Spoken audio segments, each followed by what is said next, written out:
Dear Patriots, before the news starts, please subscribe to our patriotic channel by clicking the subscribe button. Give us a thumbs up to this video. Don't forget to leave your opinion below in the comments section. Share the news on Facebook and Twitter so your friends see it. Thank you. Scarborough accuses Fox News of fomenting a constitutional crisis after hearing Jesse Watters say one word. MSNBC's Joe Scarborough completely freaked out on air after hearing a Fox News segment with Jesse Watters. The investigation into Donald Trump's campaign has been crooked from the jump, said Watters. But the scary part is we may now have proof the investigation was weaponized to destroy his presidency for partisan political purposes and to disenfranchise millions of American voters. Now, if that's true, we have a coup on our hands in America, said Watters. The suggestion of a possible coup was way too much for Scarborough. Although he didn't say anything when Whoopi Goldberg suggested that Trump firing Comey was a xoup. Does this feel like a coup to anybody? It feels like a coup, said Goldberg. Who's running Fox News, by the way? Asked Scarborough. You see what some of those people are saying. I have stayed away from criticizing Fox News for years, for a lot of different reasons. But you see the irresponsibility, especially this weekend. Fox News, let me say this, they are fomenting a constitutional crisis by suggesting to people watching Fox News in Middle America, that somebody is attempting a coup against our government, said Scarborough. Let us be very clear. That was set up by Donald Trump's own administration, his own Justice Department, his own Attorney General, his own Deputy Attorney General. This is called the rule of law. This wasn't the deep state. This was Donald Trump's state. We're going to get to this in a little bit. But, what they are doing could lead to violence, and what they are doing is about as deeply irresponsible than anything I've ever seen. And again, for the purposes of this discussion, sends Republicans even further down in the approval poll, said Scarborough.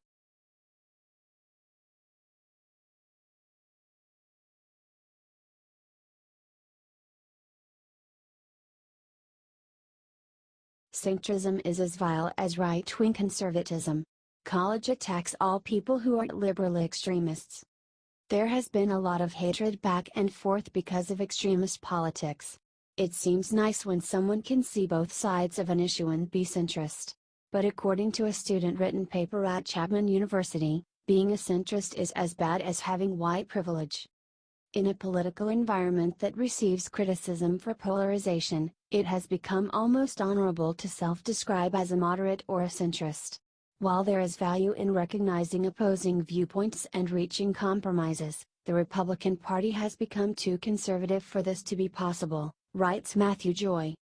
This has created a situation in which liberals who follow the moderate, compromising path, as opposed to holding steadfast progressive values, quietly benefit from the struggles of countless Americans, he writes.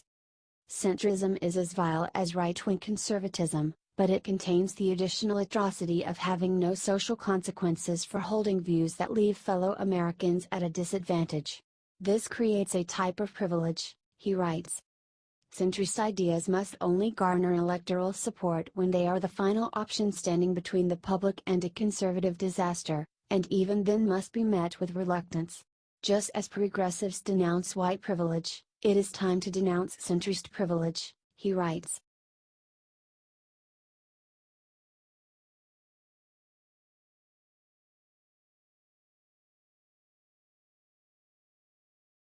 When communism inspired Americans, Ned releases series of pro-communist articles.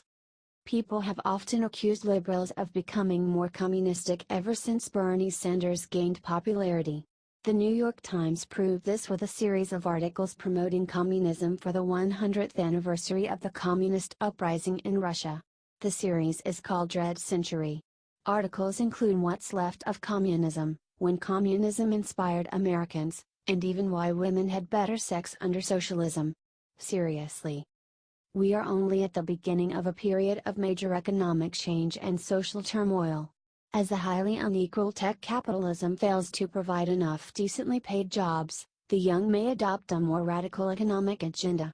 A new left might then succeed in uniting the losers, both white-collar and blue-collar, in the new economic order, writes the New York Times. Now here is some lines from Why Women Had Better Sex Under Socialism. Some might remember that Eastern Bloc women enjoyed many rights and privileges unknown in liberal democracies at the time, including major state investments in their education and training, their full incorporation into the labor force, generous maternity leave allowances and guaranteed free child care.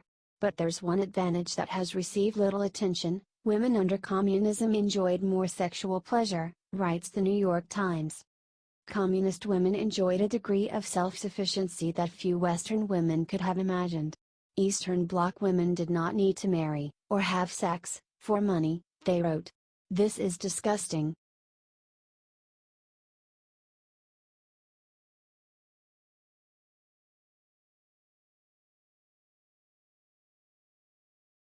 Black on black violence. See Ben Carson crush Maxine Waters. Maxine Waters faced off against Ben Carson. She tried to claim that President Trump does not care about the people of Puerto Rico. Carson put her in her place. I had intended to start to talk about the housing crisis that we have. But since the president was busy tweeting this morning and you referred to HUD's role in dealing with the hurricane disasters and what you and the administration are doing, this morning Trump threatened to abandon Puerto Rico recovery efforts, asked Waters.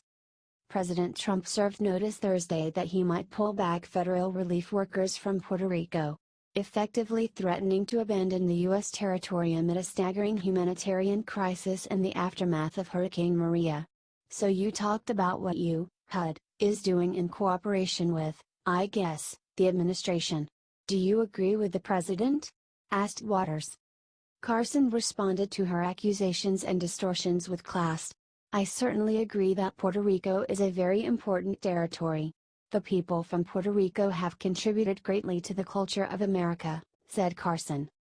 I have no intention of abandoning Puerto Rico, they are a very important part of who we are, responded Carson. Waters tried to make it sound like he was disagreeing with the president. I think that our job is to make sure that we take care of the disaster that has occurred, said Carson.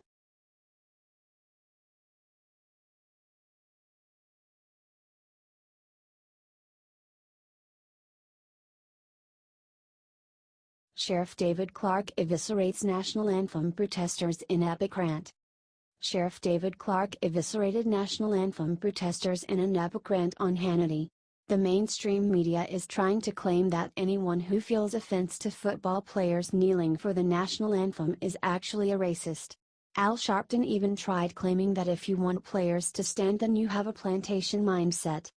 It takes approximately 2 minutes and 12 seconds to sing the National Anthem.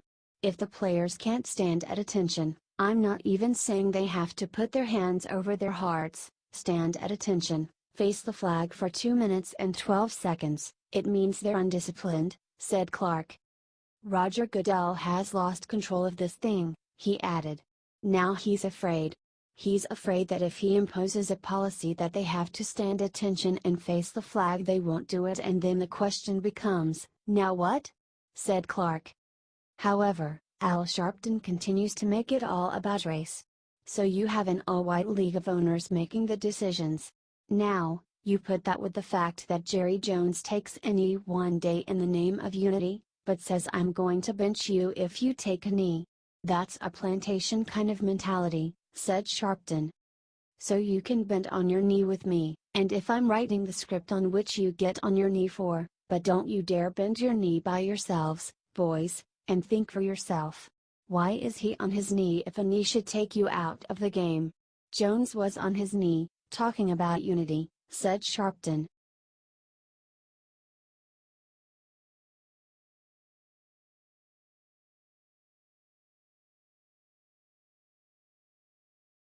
Former CIA director makes shocking confession about what he did for Hillary Clinton. Michael Morell, head of the CIA during the Obama administration, made headlines when he decided to endorse Hillary Clinton during the election. However, now he is admitting that he didn't think through the implications of what he did. But I was so deeply concerned about what a Trump presidency might look like from a national security perspective, and believed that there was such a gap between Secretary Clinton and Donald Trump with regard to how well they would protect the country, that I thought it extremely important to come out and say that, said Morrill. But I don't think I fully thought through the implications, said Morrill. So, let's put ourselves here in Donald Trump's shoes. So, what does he see? Right? He sees a former director of CIA and a former director of NSA, Mike Hayden, who I have the greatest respect for, criticizing him and his policies. Right? And he could rightfully have said, what's going on with these intelligence guys? Right? Said Morrill. And then he sees a former acting director and deputy director of CIA criticizing him and endorsing his opponent. And then he gets his first intelligence briefing, after becoming the Republican nominee, and within 24 to 48 hours, there are leaks out of that are critical of him and his then National Security Advisor, Mike Flynn, he said.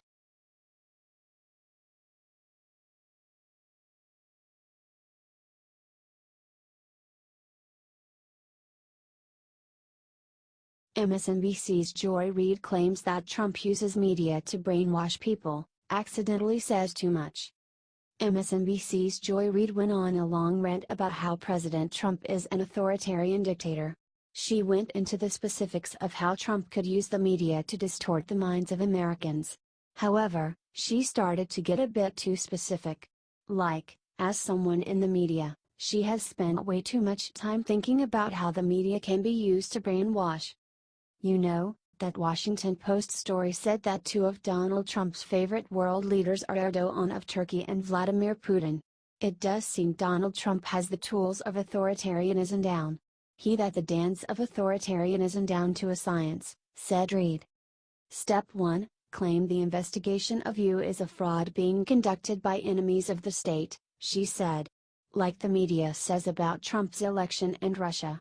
Step 2, get your state-run media, your affinity media to echo that into your base and whip them up into a frenzy against those investigating you, she said. Step 3, get the state party, in this case the Republican Party, to echo that from the seat of government and say, wait a minute, the people investigating the president are themselves criminals, she said. Create this feedback loop that creates a feeding frenzy that has now essentially got Republicans claiming that Bob Mueller, probably the most respected member of law enforcement in the last 30, 40 years in the United States, essentially being characterized as a criminal, and then of course, you have to add that last step. Call for the prosecution of your political enemies, in this case, dredging up Hillary Clinton to again call to lock her up. Donald Trump is an authoritarian of the first order, and he's behaving like one, she said.